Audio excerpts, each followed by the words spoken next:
22 వీడియోలు కావాలి. నీకు టైం పాస్ చేసేంత టైం లేదా? అంటే ఇప్పుడు మాకుందా?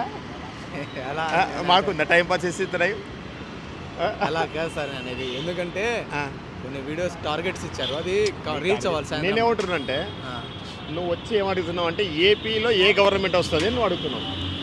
నేను అదే ప్రశ్న నీకు వేస్తా అని నేను అడిగిన. చెప్పండి. కాకుంటే నాకు టైం పాస్ చేసే టైం లేదని నువ్వు అంటున్నావు. అంటే మీతో డిబేట్కే వచ్చేంత టైం నా దగ్గర లేదు. ఎందుకంటే 10 మంది మీ డిబేట్ 10 నిమిషాలు ఒక ముగ్గురు నలుగురినైనా నేను కూడా నాకు కూడా టైం లేదని నేను అంటున్నా. అయితే ఇంట్రెస్ట్ లేదు బాబు వెళ్ళిపోండి అంటే నేను వేరే దగ్గర వెళ్ళి అడుగుతున్నాను. అంటే నీకేదంటే టార్గెట్ వర్క్ ఉంది కాబట్టి నువ్వు అంటున్నావు. సో ఇది నువ్వు ఒకటి పట్టుకో ఒకటి నేను పట్టుకుంటా. ఇది బెస్ట్ కదా, సేమ్ కదా. సో బ్రదర్ ఏమంటారు అంటే ఏపీలో ఏ ప్రభుత్వం వస్తుంది అని అడుగుతున్నాడు. నేనేమంటారు అంటే ఏ ప్రభుత్వం వస్తుంది అని నువ్వు అనుకుంటున్నావు అని నేను అడుగుతున్నా. రివర్స్ పని చేశాను. నాకు కూడా రోడ్డు మైక్ ఉంది కాబట్టి నేను అడుగుతున్నా ఏ ప్రభుత్వం వస్తుంది బ్రదర్. నువ్వు చెప్పు, జనరల్ ఫ్రెండ్లీగా చెప్పు, నేను కూడా చెప్తాను నీకు.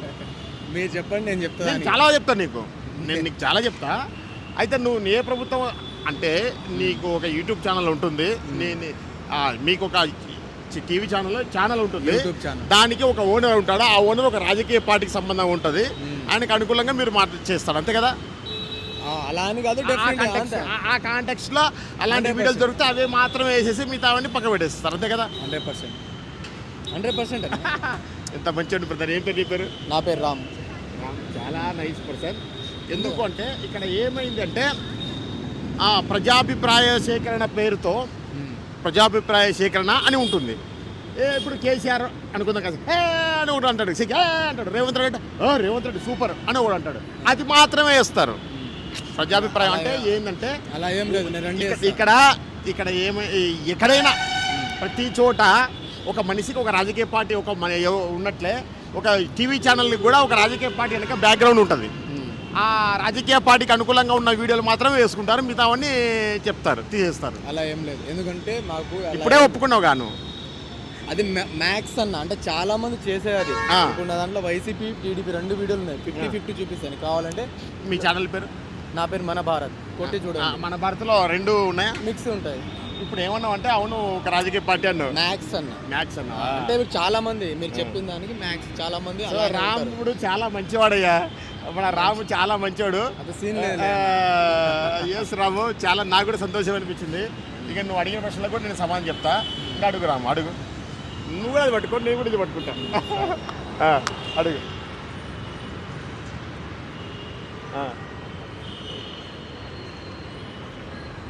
ఇది ఒకటి పట్టుకో రాము, నువ్వు కూడా ఆడబెట్టుకో, షర్ట్ పెట్టుకో, పైన పెట్టుకో. అడుగు రాము, చెప్తా. ఇటు చూడండి. నమస్తే సార్. నమస్తే. సో ఈ కొద్ది రోజులు ఆంధ్రప్రదేశ్లో ఎలక్షన్స్ ఉన్నాయి కదా. అవునవును. మరి ఏ పార్టీ గవర్నమెంట్ ఫామ్ చేస్తే బాగుంటుంది అనుకుంటున్నారు మీరు? ఏ పార్టీ ఫామ్ చేస్తే బాగుంటుంది అనేది అనకూడదు ప్రశ్న. మీ అభిప్రాయం? ఏ పార్టీ అధికారంలోకి వస్తుందని చెప్పాలి. మరి ఏ పార్టీ అధికారంలో వస్తుంది? నేనేమంటాను అంటే ఏ పార్టీ ఫామ్ చేస్తుంది అంటే K A Paul Praja Shanti party form చేస్తే బాగుంటుంది నేను అదే అంట. అయితే నువ్వు అట్లా అనకూడదు. ప్రశ్న ఏమంటే ఏ పార్టీ అధికారంలోకి వస్తుంది మీరు అనుకుంటున్నారు? ఓకే, ఏ పార్టీ అధికారంలోకి వస్తుంది అనుకుంటున్నారు మీరు? నేనేమనుకుంటున్నా అంటే టీడీపీ జనసేన పార్టీ అధికారంలో వస్తే బాగుంటుంది అనుకుంటున్నాను. ఎందుకు వైసీపీని వద్దనుకుంటున్నారు? వైసీపీ ఎందుకు వద్దనుకుంటున్నారా? వైసీపీ ఎవరికి ప్యాకేజీ ఇస్తలేదు, ఏ రాజకీయ నాయకుడికి ప్యాకేజీ ఇవ్వట్లేదు, ఏ ప్రతిపక్షాన్ని పెంచి పోషించట్లేదు, ఏ ప్రైవేటు పార్టీని పెంపుడు పార్టీగా పెట్టుకోవట్లేదు వైసీపీ. కాబట్టి వైసీపీ రాకుండా ఉంటే బాగుంటుంది అనుకుంటున్నా. సో మరి వైసీపీ అంటే ఇప్పుడు జగన్ గారు ఏమంటున్నారంటే 175 గెలుస్తామంటున్నారు. నేను ఇచ్చిన సంక్షేమ పథకాలు ప్రజలు చాలా గట్టిగా వెళ్ళాయి సార్. 175 నేను అడిగిన ప్రశ్నలు నువ్వు కరెక్ట్ క్యాచ్ చేయట్లే. నేను అధికారంలోకి ఏది రావద్దు అనుకుంటున్నా, జగన్ రావద్దని అనుకుంటున్నా. ఎందుకు రావట్లేదు అని నువ్వు అడిగావు. ఎందుకు రావట్లేదు అంటే జగన్ ఏ రాజకీయ పార్టీని పెంచి పోషించట్లేదు, ఏ ప్రతిపక్ష పార్టీలను పెంచి పోషించట్లేదు. చంద్రబాబు నాయుడు ప్రతిపక్ష పార్టీలను పెంచి పోషించుకుంటున్నాడు, సొంతంగా ఒక పార్టీని పెంచుకుంటున్నాడు, ఒక మనిషిని పెంచుకుంటున్నాడు, ఇవన్నీ చేస్తున్నాడు. కాబట్టి జగన్ అధికారంలోకి రావద్దని నేను అంటున్నా. ఓకే, అర్థమైంది. ఓకే అండి, ఇప్పుడు చంద్రబాబు నాయుడు గారు పొత్తుతో వస్తున్నారు కదా. అవును. సో మరి మీకు ఎలా అనిపిస్తుంది? చంద్రబాబు నాయుడు ఎత్తుతో వస్తాడు, ఇప్పుడు పొత్తుతోనే వస్తుంటాడు.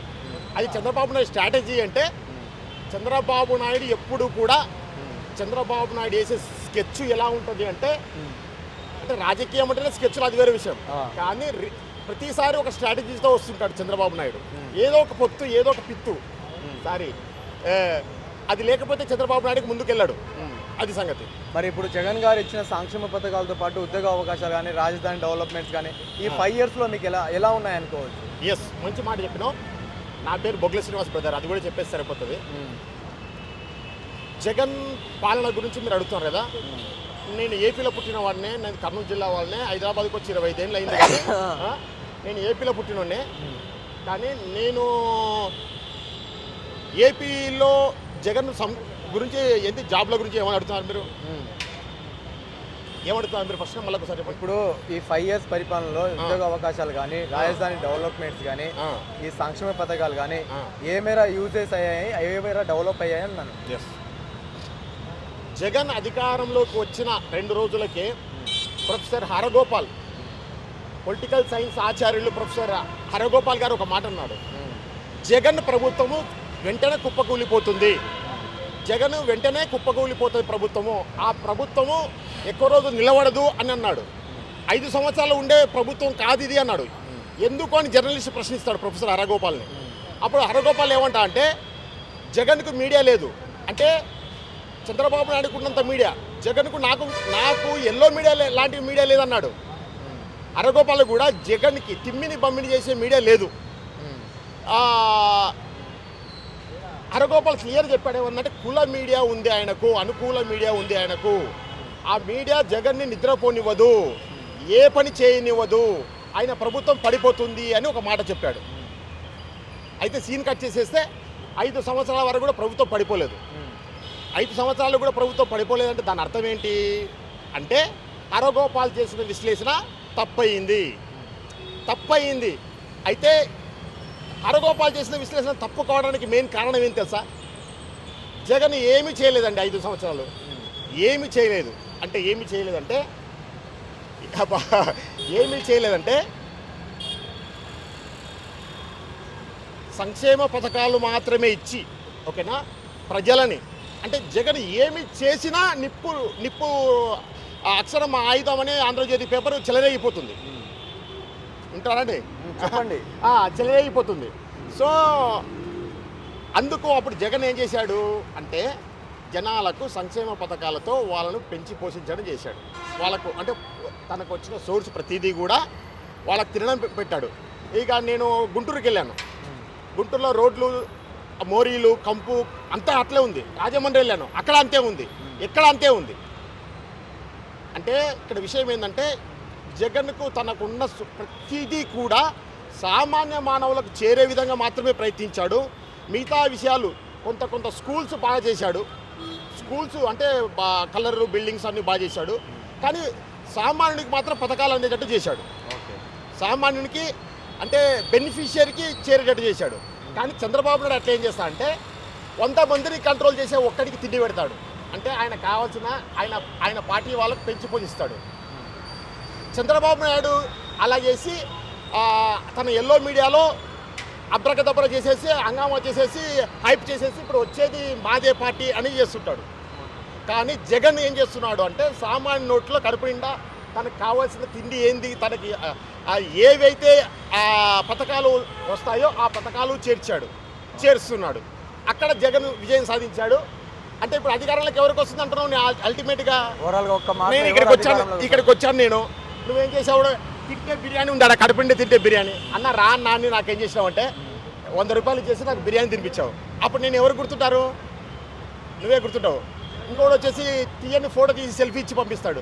వాడు గుర్తుంటాడా? నాకు బిర్యానీ పెట్టినాడు గుర్తుంటాడా? బిర్యానీ పెట్టినాడు గుర్తుంటా. జగన్ చేసింది అది.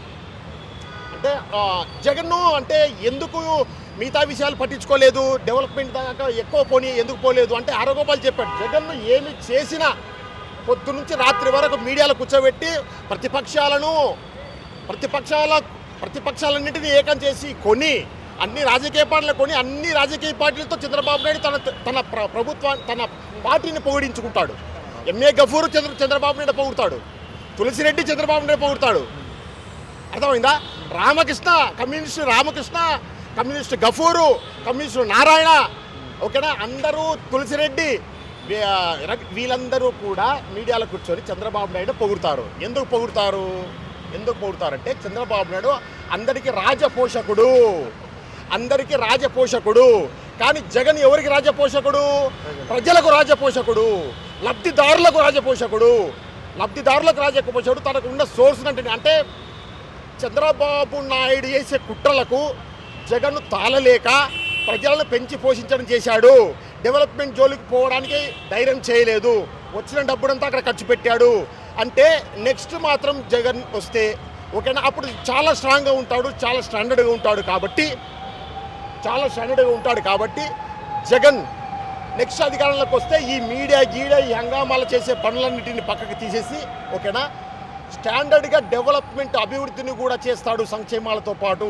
ఇప్పుడు మాత్రం ఈ 5 ఏళ్ళు జగన్ చేసింది అంటే సంక్షేమ ప్రభుత్వము, డెవలప్మెంట్ లేదు, తక్కువగా ఉంది మేజర్గా అనేది నా ఉద్దేశం. Thanks sir.